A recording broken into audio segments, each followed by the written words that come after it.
with sala and double deck.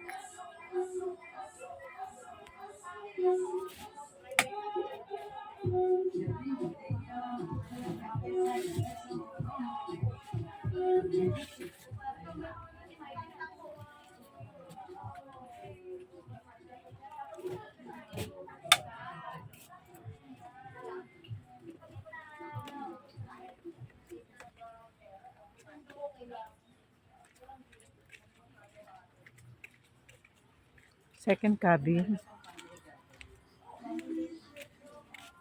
good for 2 to 3 persons or pwede pa pong 4 kung maliit or payat. Meron tayong siso.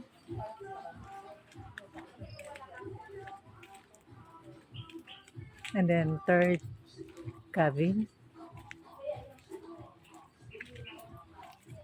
Same po dun sa cabin 2. And then open po. Pwede ring ibaba pag matutulog na.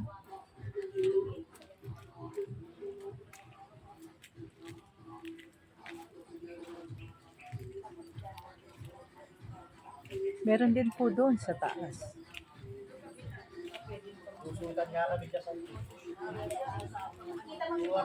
So meron din po tayong Pampun pa, sabi. and then Ano yan, live?